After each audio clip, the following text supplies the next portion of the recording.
du 20 au 26 décembre. La semaine ORL. Opération Radio Libre. En 2008, je réalisais avec Franck Mélier une série d'interviews sur les acteurs et témoins de l'arrivée de la radio libre à Toulouse au début des années 80.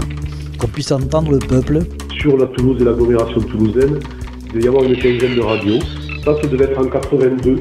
Attention quoi, hein. J'ai des cassettes. Quand on fait le son radio libre, Paris, Bordeaux, Le Mans. Pour certains, ça ressemble à une casserole alors. Paris, Bordeaux, Le Mans. Et après, j'ai su qu'effectivement, l'émetteur était à Paul Sabatier. Ouais. Toulouse Sud Fréquence, à l'époque. Retour sur la libération des ondes à Toulouse et au-delà entre 1977 et 1985. Opération Radio Libre. Les 40 ans. Le programme associé, archives et inédit.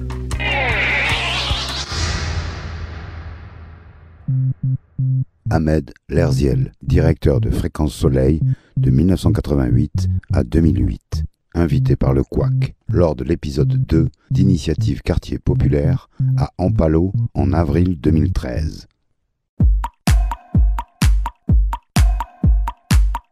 Je voudrais donc démarrer par donner la parole à Ahmed Lerziel, donc qui est vraiment un acteur important Salah Amokran. Durant de très très longues années, qui reste un acteur associatif du quartier d'Ampalo et plus largement de Toulouse. Du tactique collectif. Aujourd'hui, mais qui a vraiment été un des piliers de l'expression radiophonique à Toulouse, pour qu'il nous parle de Radio Soleil, parce qu'on a tenu dans cette discussion-là à parler de la radio.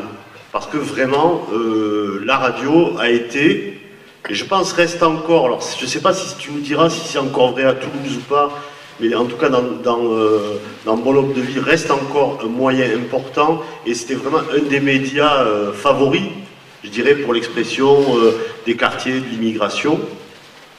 Peut-être donc, c'est comme ça fait quand même quelques années que Radio Soleil n'existe plus, peut-être rappeler un petit peu ce qu'était Radio Soleil, le projet, et puis plus largement un petit peu ses implications qui n'étaient pas seulement locales d'ailleurs. Ouais. Merci Salah et bonjour. Oui, en y pensant comme ça, il serait fastidieux de raconter toute l'expérience à travers les années avec tous les détails, mais je vais essayer juste d'ébaucher quelques axes. Mais le premier axe, c'est de signaler que c'était une radio Fréquence Soleil, non pas Radio Soleil, parce qu'il y a Radio Soleil qui a un réseau national à partir de Paris, et il y a Radio Fréquence Soleil Toulouse, qui est local, qui a pu obtenir jusqu'à 3 fréquences dans la région Midi-Pyrénées au cours des années 90. Alors, je ferai plus, porter plus d'importance au lien de ces radios associatives avec les structures associatives de la ville et les habitants, donc, pas au-delà de ces structures de la ville. Pour moi, ce qui différencie radio associative des radios des réseaux commerciaux ou indépendants ou nationaux, c'est cette pénétration dans la population grâce à tous les moyens que les radios associatives peuvent avoir et les exercer. Donc une radio associative qui ne se retrouve pas dans des manifestations locales, physiquement, j'allais dire, avant d'être sur antenne, dans tous les quartiers, en rapport avec les structures, les associations, les organisations locales, ne peut pas se prétendre être une radio associative. Je reviens donc maintenant sur l'histoire, c'est que moi qui étais loin de ce domaine-là, qui était responsable de ce qu'on appelait à l'époque l'association de l'accueil des enfants immigrés de Toulouse, qui avait son siège au quartier Briqueterie, qui a été démoli, les familles ont été répandues dans certains quartiers de la ville, de la banlieue. Donc on s'est installé, cette association s'était installée à Ampalo. Et de fil en aiguille, un jour, un collègue vient me dire « mais il y a possibilité peut-être de penser à l'expression radiophonique et moi j'ai quelques contacts, au moins techniques, pour essayer quelque chose. » Ah, je lui dis « moi je ne me connais pas, mais je t'accompagne au moins au niveau disons, de l'animation du contenu. Et donc on a installé le premier émetteur sur une simple autorisation, comment dire, locale de TDF, le diffuseur des ondes des radios existantes. Ici, à quelques 200 mètres d'ici, dans la MJC d'Ampalo, avec un petit mât de 5 mètres et une petite antenne, avec un émetteur de 100 mètres, de 100 watts, c'est-à-dire au lieu de 1000 watts actuellement et 2000 watts que exploitent les radios. Et donc on a commencé, petit à petit, en 2 mois, on avait la réaction du public. Pourquoi? Bien sûr, parce qu'on a choisi l'expression, disons, multiple, mais des immigrés. Parce que nous, déjà en tant que personnes, mais aussi la population autour de nous, dans nos associations, aspiraient à prendre la parole, à se faire connaître, à dialoguer dans leur propre langue, mais surtout dans le cadre de leur culture. Donc, bien sûr, naturellement, il y avait l'expression arabe classique et arabe dialectal. Tout de suite s'est ajouté le berbère, tout de suite on a pris contact et ils ont été intéressés, des Espagnols de la Casa d'Espagne, puis des Italiens, puis des Portugais, puis des Laotiens, et donc on s'est trouvé avec petit à petit avec un programme multiculturel pendant quelques années. Et donc là, on a commencé à demander l'autorisation définitive, officielle, après donc les changements de réglementation, jusqu'à 85, mais il n'y avait pas de moyens. C'était des gens, on avait recouru à la solidarité, disons, de la population, des auditeurs qui voulaient bien pour installer les premiers petits équipements.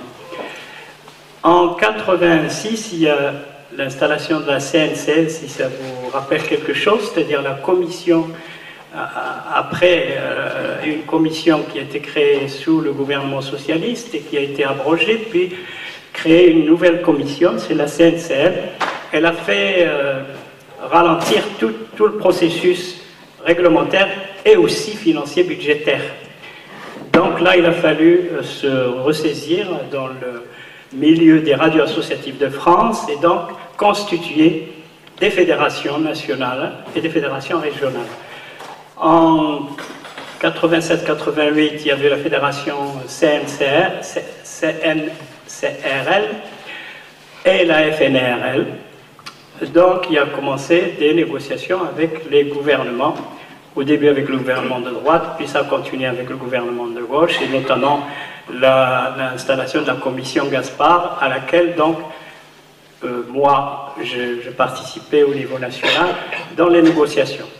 C'est-à-dire pour stopper l'invasion des réseaux commerciaux, des réseaux et du public aussi, qui avait de nombreuses fréquences, même doubles, souvent, et qui occupaient la bande. Et on aurait rétorqué qu'il n'y avait pas assez de place pour négocier sur cela, pour négocier aussi sur la garantie budgétaire des radios associatives.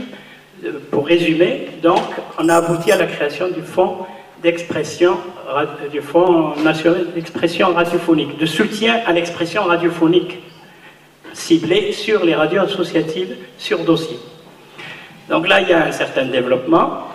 Et puis, en 91, on a participé à la création du Conseil national des radios associatives, qui à ce moment-là avait l'aspiration de regrouper toutes les fédérations nationales et régionales sur la base d'un programme et puis de certaines visions d'avenir. Donc depuis 91, c'est le Conseil national des radios associatives qui gère tout ce qui peut, faire intérêt national pour les radios associatives. dont j'étais membre du bureau pendant une dizaine d'années. Et donc c'est là où on participait, d'un côté aux négociations avec les gouvernements successifs, et de l'autre à l'animation de tout le réseau des radios associatives de France. Donc ça continue jusqu'à maintenant. Mais dans ce cadre-là, et en parallèle, et ça c'est l'intérêt maintenant pour les programmes, pour l'efficacité et l'impact que ça pourrait avoir au niveau local puis au niveau national, le Fonds d'action sociale, lui, financé, pour vous dire, quand même on a agi pour réorienter un peu la politique dans ce domaine.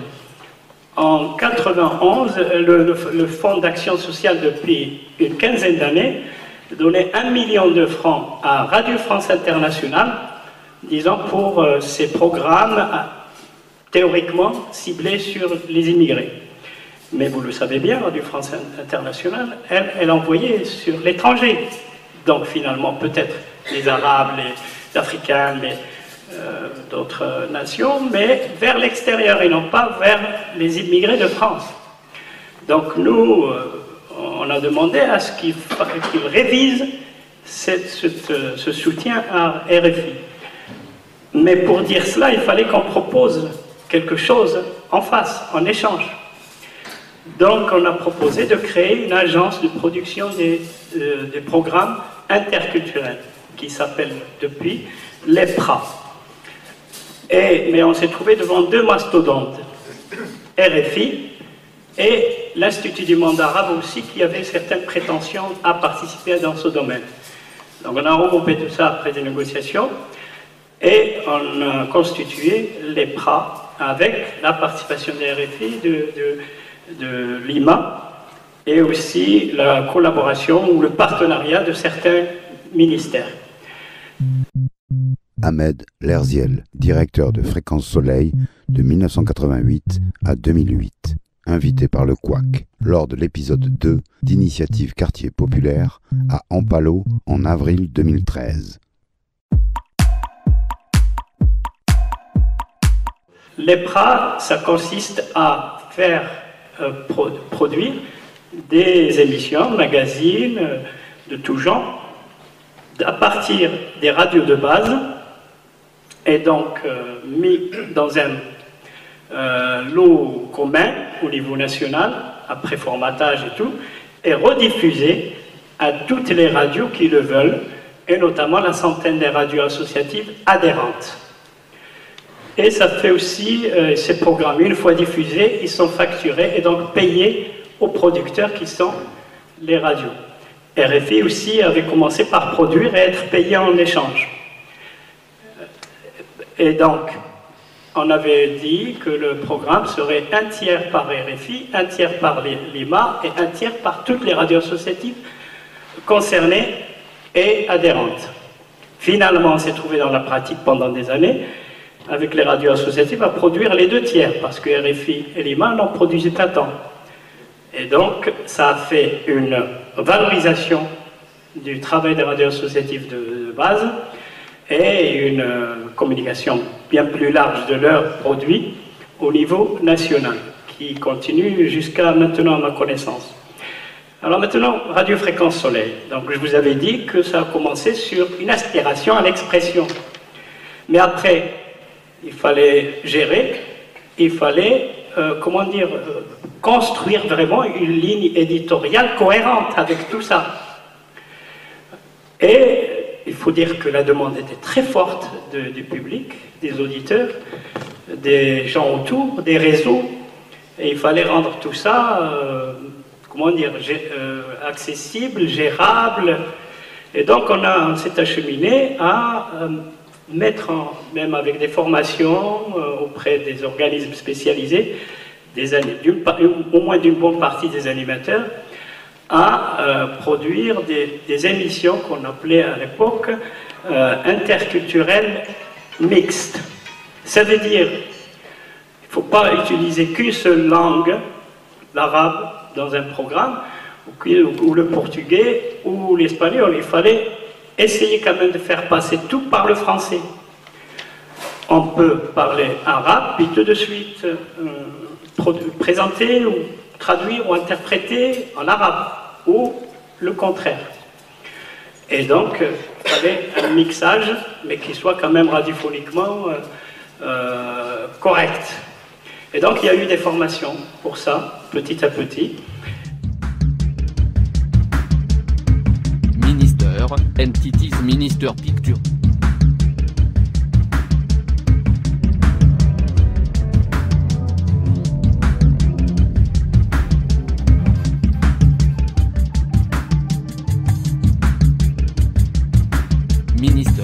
Entities Minister Picture. Ahmed Lerziel, directeur de Fréquence Soleil pour l'épisode 2 d'Initiative Quartier Populaire à Ampalo en avril 2013. Et au niveau maintenant de la place de Radio Fréquence Soleil, pendant une partie des années 80 et toutes les années 90, après qu'on ait déménagé d'ici, agrandi, installé de meilleurs studios et tout ça, s'est trouvé quand même dans une situation, même si elle n'en avait pas tout à fait la prétention, de jouer un rôle politico-culturel très important. Les premiers signes, par exemple, ce que j'appelle polémique sur la religion, sur l'islam, a débuté autour de Radio Fréquence Soleil. Par exemple, le voile a débuté autour, l'écho, puis le débat a commencé autour de Radio Fréquence Soleil. Moi, je me souviens que dans les quartiers aussi où je m'intéressais à m'animer, ça ne se posait pas encore. Le premier débat, transmis en direct avec participation d'intervenants compétents qui ont une expérience dans ce domaine, a eu lieu dans la salle bleue qui venait d'être inaugurée, la salle bleue du quartier qu'il y a ici. Elle venait d'être inaugurée, c'est nous qui l'avons inaugurée avec un débat sur cette question. Parce que nous nous sentions quand même l'importance et surtout la dangerosité qui n'a éclaté que plus tard, mais nous l'avions senti. Alors, question religion aussi. C'est que, nous on a senti qu'au lieu de laisser, du moment qu'il s'agissait de l'islam qui commençait à poser problème, le débat autour a posé problème, qu'il ne fallait pas le laisser qu'à des officines cachées, secrètes, dans des mosquées de garage et tout ça, que c'était quand même une affaire assez publique pour une bonne partie. Et que nous voulions prendre une certaine position, mais de l'islam courant, ouvert, progressiste même, moi j'utilisais ce mot, un islam progressiste, pour ceux qui ont choisi cette croyance, et puis cette pratique et ce culte. Et donc, remettre un petit peu les points sur les i, disant, la religion c'est individuel, certaines manifestations de la religion peuvent être publiques, mais même dans nos pays d'origine, c'est quand même assez réglé. Il y a ce qui est privé, et il y a ce qui est public. Tout ne doit pas s'imposer à tous de la même manière à l'extérieur. Donc, là, on a commencé à organiser des émissions sur la question de la religion, mais surtout sur j'allais dire, l'aspect culturel des religions, de la religion. Et donc ça a centré, et moi il m'a semblé que pendant au moins une douzaine d'années, nous n'avons pas entendu de problème, de parler de ce problème de façon, échaudée, et il me semblait que c'était grâce à Radio Fréquence Soleil, parce que pensez-vous que pendant le mois de Ramadan, par exemple, où c'était le plus fort moment de l'année, eh bien, si vous pénétrez entre les immeubles d'Ampalo, vous allez entendre Radio Fréquence Soleil sortir par les fenêtres sur tout le long des bâtiments. Donc on avait vraiment un accroche, un attrait important avec la participation, et en profiter de ces moments pour diffuser ces émissions que nous avions pensé être les plus, allégées de tout fondamentalisme, tout extrémisme, de toute vision de vivre l'islam en France, et non pas ailleurs. Ça a été d'ailleurs repris par une enquête du ministère de la Culture et de la Communication sur ces questions des programmes interculturels, et c'était notre propos qui a été enregistré dans cette étude, que nous voulons participer à l'éclairage de la question islamique en Haute-Garonne. Elle l'a repris comme ça, entre guillemets, et non pas d'ailleurs.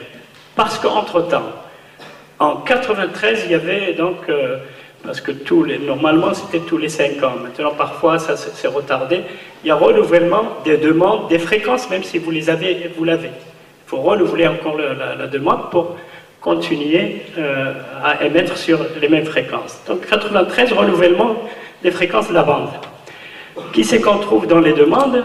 Radio Orient, un réseau qui diffuse à partir de Paris sur certaines villes de France, et notamment Genève en Suisse, à Londres, mais un programme arabo-arabe classique du Moyen-Orient, avec même diffusion, par exemple, des prières du vendredi à midi en direct. Et il demandait une fréquence sur Toulouse. C'est à ce moment-là que Radio Beurre aussi, Beurre FM à l'époque, demandait aussi une fréquence sur Toulouse. Et bien nous, on s'est opposé à l'installation de Radio Orient à Toulouse. Il n'y avait pas la place pour les deux, ou pourquoi vous êtes opposé? Parce que nous pensions, on est convaincus, qu'on jouait un rôle pas seulement d'expression, mais éducatif, pédagogique, généralement pour le milieu de l'immigration. Et que Radio Orient, qui vient avec un programme, mais comment dire, totalement, j'allais dire, étranger, et quand même pourtant pas mal de valeurs traditionnelles que nous contestons, nous ne pouvions plus avoir le même impact, la maîtrise sur cette élaboration du programme éducatif que nous pensions mener. Hein?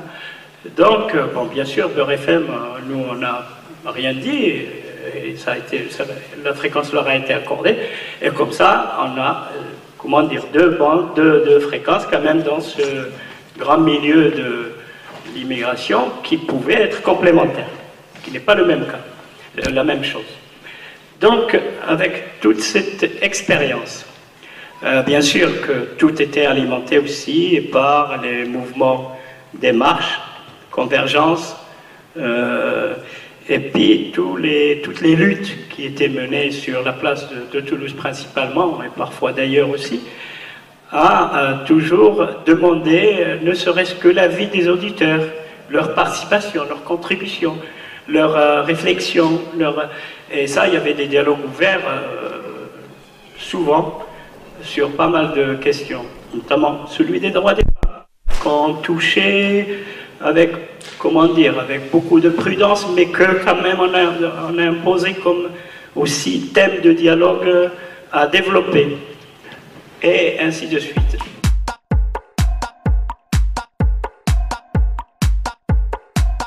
Ahmed Lerziel, directeur de Fréquence Soleil, pour l'épisode 2 d'Initiative Quartier Populaire à Ampalo en avril 2013.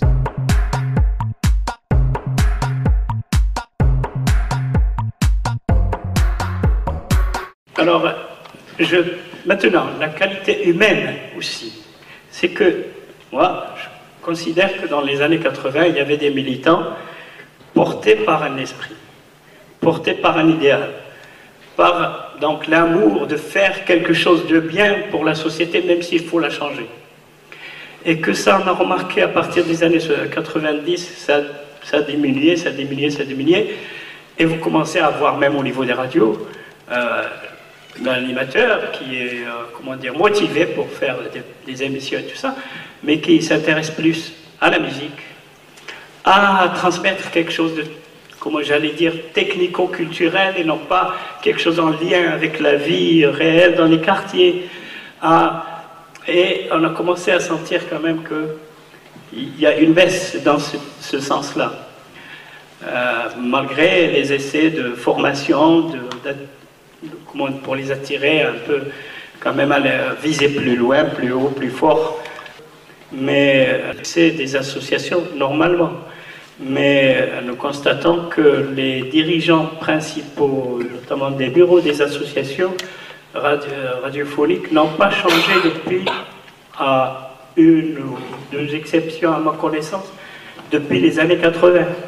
c'est qu'il y a quelque chose qui ne fonctionne pas bien.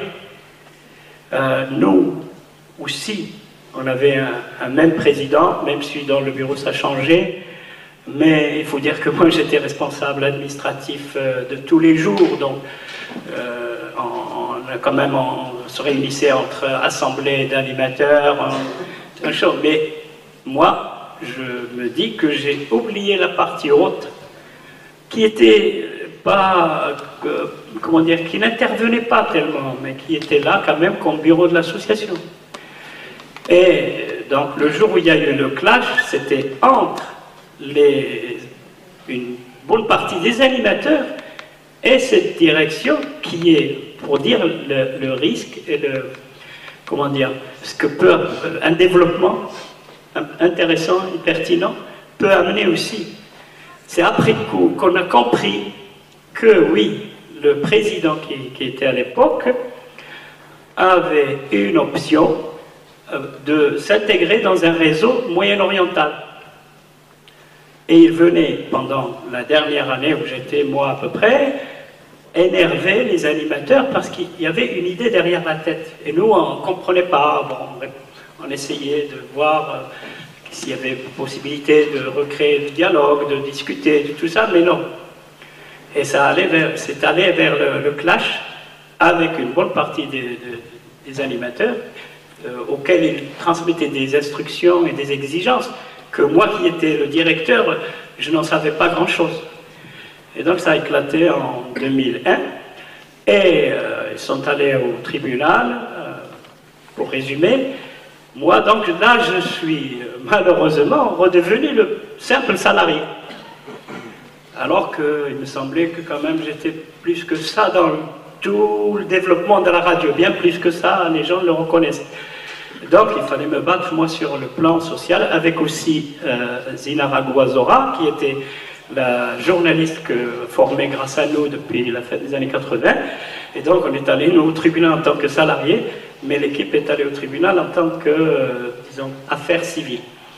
Et donc le clash a eu lieu et nous on est sortis en fin de compte et la radio a continué jusqu'à 2008 et la fréquence n'a pas été renouvelée en 2008. Donc perdu.